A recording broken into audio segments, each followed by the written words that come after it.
ప్రధానమంత్రి ఈ నెల 10వ తేదీన తెలంగాణ రాష్ట్రాన్ని విజిట్ చేయబోతున్నాడు.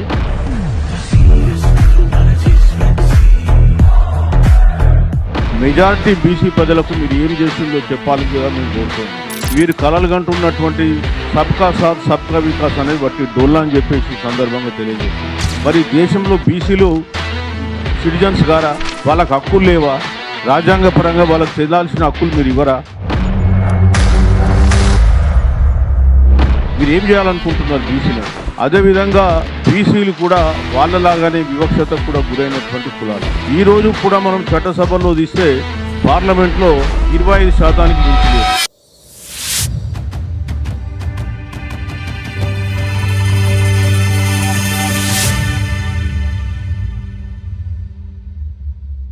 ఈనాటి కార్యక్రమానికి అధ్యక్షత వహిస్తున్న BC political front vice chairman మిత్రులు ఐలి వెంకన్న గారికి, అదేవిధంగా ఈ సమావేశంలో ఒక ముఖ్య అతిథిగా పాల్గొంటున్నటువంటి BC political front chairman Shri Balagoni Balaraju Goud గారికి, ఈ కార్యక్రమంలో పాల్గొంటున్నటువంటి బీసీ ఇంటలెక్చువల్ ఫోరం సభ్యులైనటువంటి చెన్నా శ్రీకాంత్ గారికి, అదేవిధంగా ఎర్రమాద వెంకన్న గారికి, జనార్దన్ గారికి, మరి ఈ కార్యక్రమంలో పాల్గొంటున్నటువంటి బీసీ పొలిటికల్ ఫ్రంట్ సభ్యులైనటువంటి బైరి శేఖర్ గారికి, అదేవిధంగా ఇతర పెద్దలు వారందరికీ, పాత్రికేయ మిత్రులందరికీ కూడా నా యొక్క నమస్సుమాంజలు.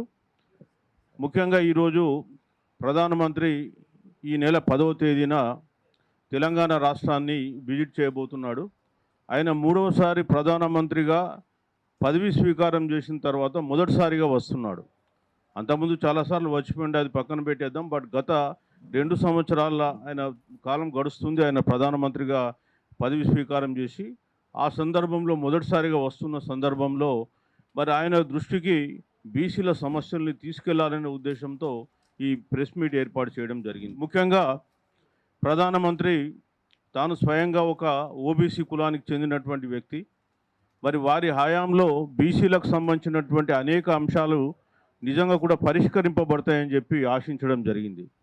కానీ ఆ ఆశ వట్టి అడియాశ అని చెప్పేసి ఇప్పటి వరకు రుజువైంది. మరి ఈ సందర్భంగా వారు తెలంగాణకు వస్తున్నారు. మాది బీసీ ప్రభుత్వం, మేము 26 మంది బీసీలకు మంత్రి పదవులు ఇచ్చినాం అని ఏదో రకరకాలుగా చెప్పేటువంటి వాళ్లకు మేము కొన్ని సమస్యలు ముందుస్తున్నాం. మెజారిటీ బీసీ ప్రజలకు మీరు ఏం చేసిందో చెప్పాలని మేము కోరుతున్నాం. ఈ దేశంలో 60% జనాభా బీసీలు. వీళ్ళ సమస్యలు పరిష్కరించకుండా నువ్వు ఏ సమస్య పరిష్కరించినా అది సఫలీకృతం కాదు. మీరు కలలు కంటున్నటువంటి సబ్కా సాత్ సబ్కా వికాస్ అనేది బట్టి డోల్లా అని చెప్పేసి సందర్భంగా తెలియజేస్తాం. ముఖ్యంగా మేము ఈ సందర్భంగా 10 ప్రధానమైన సమస్యలు ప్రధానమంత్రి దృష్టికి తీసుకుపోదలుచుకున్నాం. అనేకమైన సమస్యలు ఉన్నాయి. అన్ని సమస్యలు ఒకేసారి పరిష్కారం కావని మాకు కూడా తెలుసు.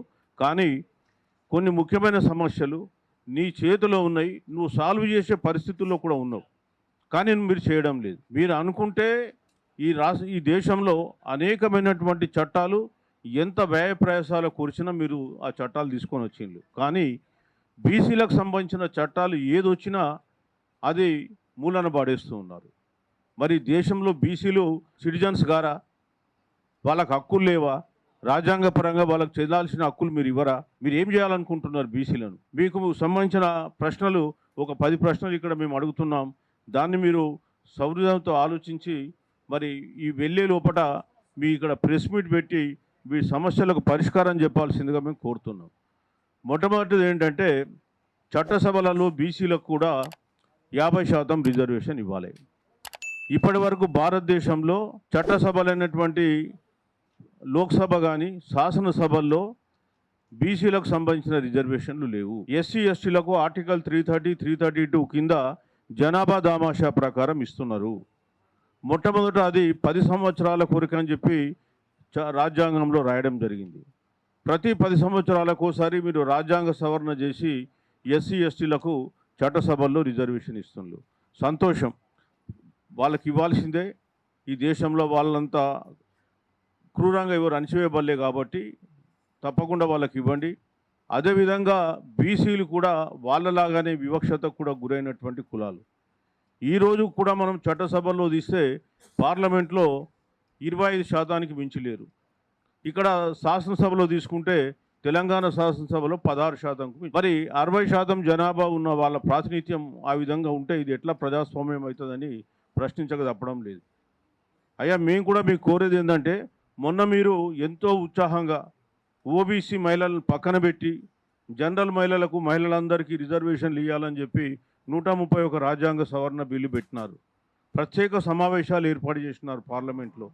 అయ్యా మరి మాదేమైందా బాబు, మాకెందుకు ఇవ్వవు? మరి మాకు కూడా అందులో ఒక 50% మా ఓబీసీలకు కూడా చట్టసభల్లో రిజర్వేషన్ పెడితే అందులో మా మహిళలకు కూడా 1/3 రిజర్వేషన్ వస్తుంది కదా. మరి మా మహిళలకు ఎందుకు ఇవ్వరా? వీళ్ళేం అన్యాయం చేసిండ్రు ఈ దేశంలో? ఇంకో అన్యాయం అంటే అన్యాయానికి గురి కావాల్సింది ఓన్లీ బీసీలేనా ఈ దేశంలో? ఇంకా వేరే వాళ్ళు లేరా? సో మేము కోరుతున్నాం ఏంటంటే, ఖచ్చితంగా బీసీలకు కూడా చట్టసభలలో 50% రిజర్వేషన్ మీరు ఇవ్వాలి.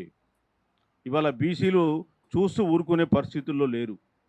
మీరు ఈ విషయాన్ని గుర్తుపెట్టుకోవాల్సిందో కోరుతూ, రెండవ అంశం 42% రిజర్వేషన్. తెలంగాణలో కులగణన జరిపి 42% రిజర్వేషన్కు ఇక్కడ శాసనసభలో ఆమోదం చేసి గవర్నర్ ఆమోదం పొంది మీ దగ్గరికి పంపించి 1 ఇయర్ అయిపోయింది.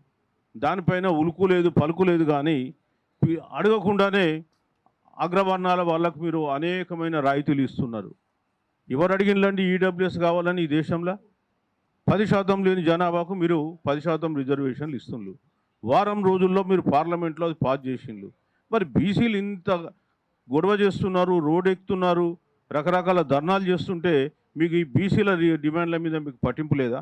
మేము అడుగుతుంది 42% జనాభా దామాషా ప్రకారం కాదు. మా జనాభా తెలంగాణ రాష్ట్రంలో ప్రభుత్వ సర్వే ప్రకారం 56.33%. అయినప్పటికీ కూడా 42% అడుగుతున్నాం. మరి ఏమవుతుంది మీకు ఇవ్వడానికి? ఒక రాష్ట్రానికి ఇవ్వడంలో మీకు వచ్చే నష్టం ఏంటి? 9వ షెడ్యూల్లో పెట్టడానికి మీకు ఆ మనసు లేదు చేయాలని చెప్పి.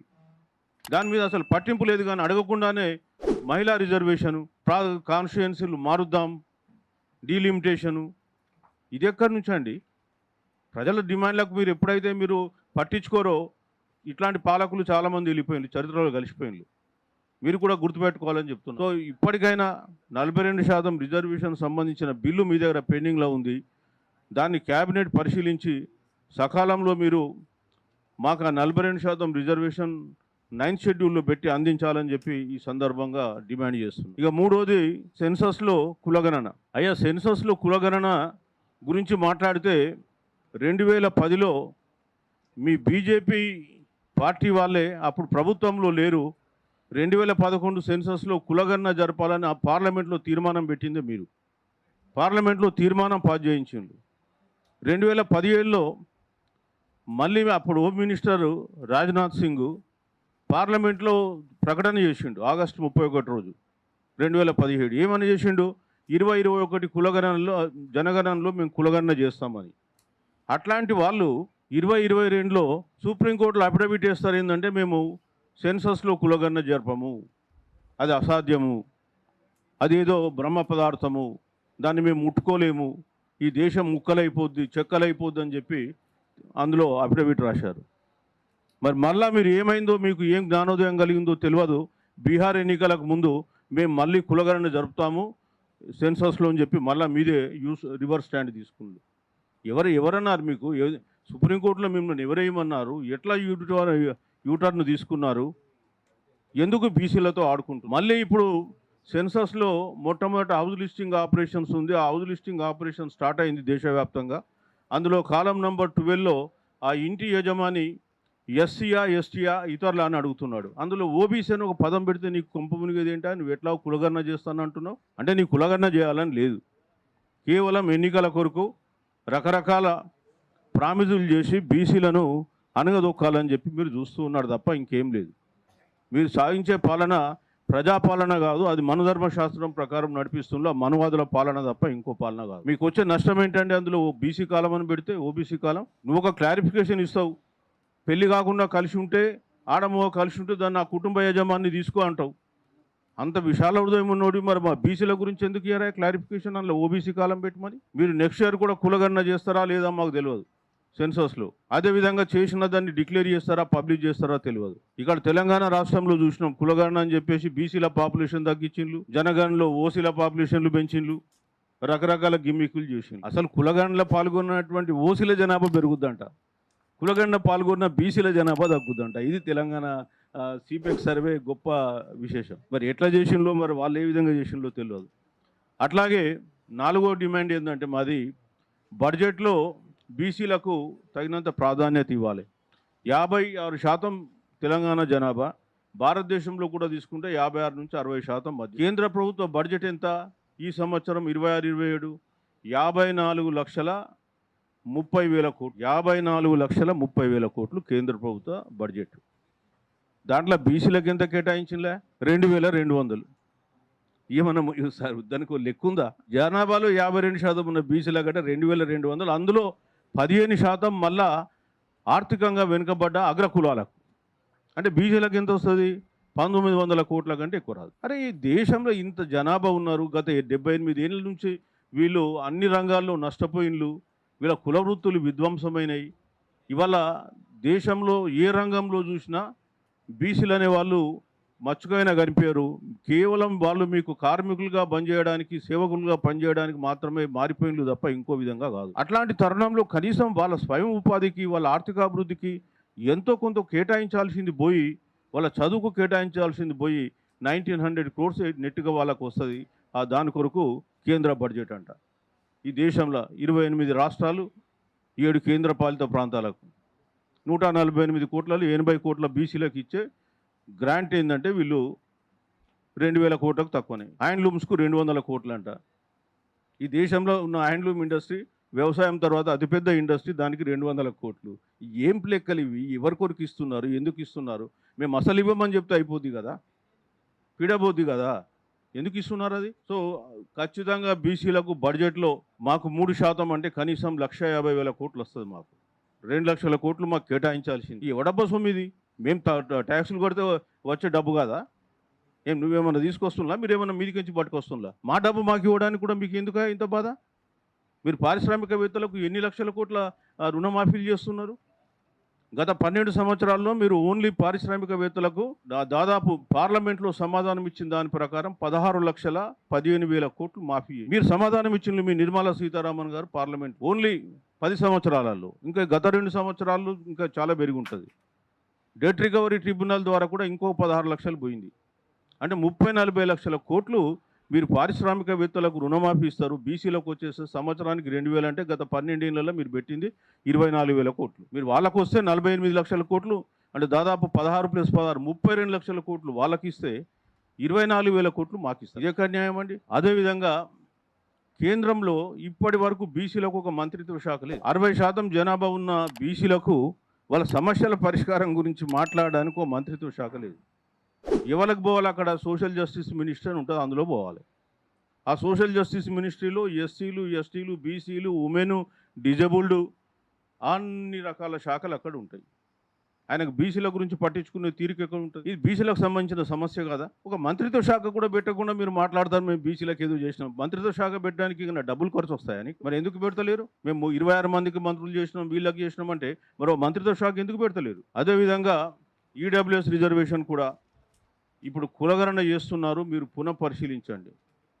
తెలంగాణ రాష్ట్రంలో కూడా ఇవాళ ఓసీలు మన కులగణన జరిపిన దాని ప్రకారం 12.85%, అంటే వాళ్ళు 15.5% ఇచ్చిండ్రు. దాంట్లోకి నుంచి కులం చెప్పని వాళ్ళు తీసేస్తే 12.58% వస్తుంది.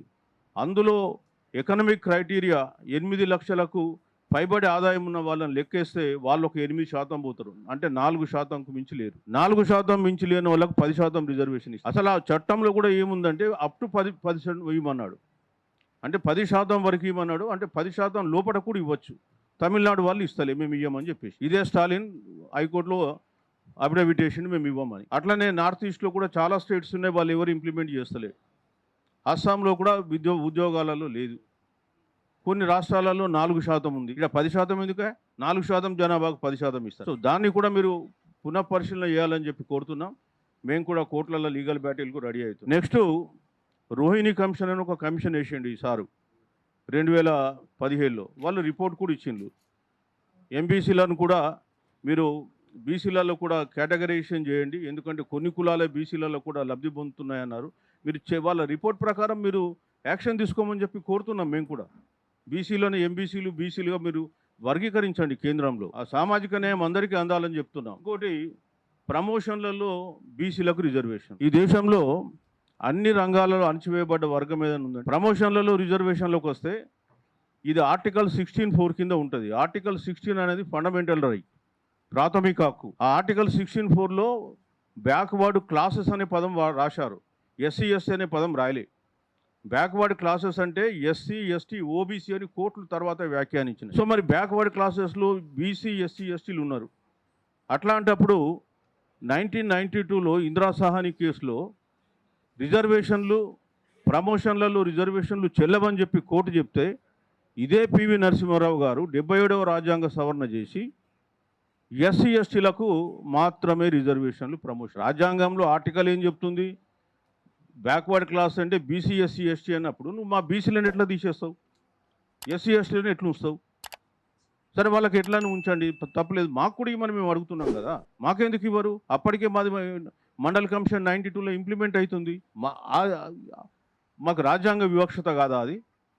మనం రాజ్యాంగపరంగా చులకన చేసినట్టు కాదా? సో అందుకని ప్రమోషన్లలో బీసీలకు కూడా రిజర్వేషన్లు కావాలని చెప్పి ఈ సందర్భంగా. అదేవిధంగా క్రీమీ లేయర్ ఉంది. క్రీమీ లేయర్ దాని గురించి కూడా మాట్లాడితే 92లో ఇందిరా సహాని కేసులో అందరికీ వర్తించమన్నారు, కానీ ఓన్లీ బీసీలకే వర్తింపజేస్తారు. ఇదెక్కడ న్యాయం? అంటే బీసీలకు ఏదైనా ఎక్స్పెరిమెంట్ చేయొచ్చా? 50% సీలింగ్ మాకే పెడతారు, క్రీమీ లేయర్ మాకే పెడతారు, ప్రమోషన్లలో రిజర్వేషన్ లేకుండా మాకే చేస్తారు, చట్టసభల్లో రిజర్వేషన్ లేకుండా చేస్తారు, సప్లాన్లు ఉండవు ఫైనాన్షియల్గా. ఎక్కడి వివక్ష? తర్వాత హైకోర్టు కానీ సుప్రీంకోర్టు. ఈ హైకోర్టు సుప్రీంకోర్టు చూస్తే తెలంగాణ ఇప్పుడు 78 సంవత్సరాలు అవుతుంది. 78 సంవత్సరాలలో తెలంగాణ లేదా అంతకుముందు ఉన్న ఆంధ్రప్రదేశ్ హైకోర్టు చీఫ్ జస్టిస్గా ఒక్క తెలంగాణ వ్యక్తి కూడా కాలేదు, ఆంధ్రప్రదేశ్ వ్యక్తి కాలేదు. ఒకే ఒక వ్యక్తి కొమరాయ అయింది. ఆయన కొమరాయ నైజాం స్టేట్లో అపాయింట్ అయినటువంటి వ్యక్తి, కుమ్మరి కులాంగి. ఇంకెవళ్ళు కూడా కాలేదు. ఈరోజు కూడా పార్లమెంట్ అంటే సుప్రీంకోర్టులో చూస్తే 33 మంది న్యాయమూర్తులు ఉంటే 3 బీసీలు ఉన్నారు ఈరోజు కూడా. మరి మాకెందుకు రిజర్వేషన్? అందులో ఇవ్వరు ఉన్నత న్యాయస్థానాలలో, ఏమున్నది దాంట్లో? సో ఈ మేజర్ 10 డిమాండ్లు మేము ఈరోజు ప్రధానమంత్రి దృష్టికి తీసుకెళ్తున్నాం. ఇంకా చాలా ఉన్నాయి, అవన్నీ ఇక్కడ మాట్లాడడానికి టైం లేదు. ప్రధానమంత్రి గారికి మీ ద్వారా ప్రెస్లో రిపోర్ట్ అయ్యి వారికి పంపిస్తాం. మేము కూడా ఈ లెటర్ వారికి మెయిల్ చేస్తాం. వారి పర్యటన సందర్భంగా ఇక్కడ దీనిపైన క్లారిటీ ఇవ్వాలని చెప్పి కోరుతున్నాం. లేనట్టయితే నెక్స్ట్ విజిట్ వచ్చినప్పుడు మేము కూడా వారికి నిరసనలతో స్వాగతం చెప్పాల్సి వస్తుంది. ఆల్రెడీ కొన్ని బీసీ సంఘాలు ఇప్పటికే నిరసనలు తెలపడానికి రెడీగా ఉన్నాయి. సో మేము ఈసారి మొదటిసారిగా వస్తున్నావు కాబట్టి, అయ్యా నువ్వు 3 సంవత్సరాలు అంటే 3వసారి ప్రధానమంత్రి అయినప్పుడు మేము కొంత సంయమనం పాటించి మీకు వెల్కమ్ చెప్పి కొంత టైం ఇవ్వాలని అనుకున్నాం కాబట్టి ఈరోజు మేమేం మాట్లాడతలే, నిరసన గురించి చెప్తలే. వచ్చే సందర్భంలో తప్పకుండా మళ్ళీ మీరు ఏం సాల్వ్ చేయకపోతే మటుకు నిరసనలు ఖచ్చితంగా ఉంటాయి. బీసీలను మీరు వట్టిగా మీరు ఏం చేయలేరు అనుకుంటే మటుకు అది మీరు పప్పులో కాలేసినట్టే లేక, రాబోయే కాలంలో ఖచ్చితంగా బీసీల రాజ్యాధికారాన్ని స్థాపిస్తారు. ఇక్కడ కాదు, కేంద్రంలో కూడా బీసీ పార్టీలే వస్తాయని చెప్పేసి తెలియజేస్తూ, మరి ప్రెస్ మీట్ నిర్వహించిన ఆర్గనైజర్స్కు మీకు అందరికీ కూడా ప్రత్యేకంగా నమస్సుమాంజలి తెలియజేస్తూ సెలవు తీసుకుంటున్నాను. జై పూలే, జై భీమ్.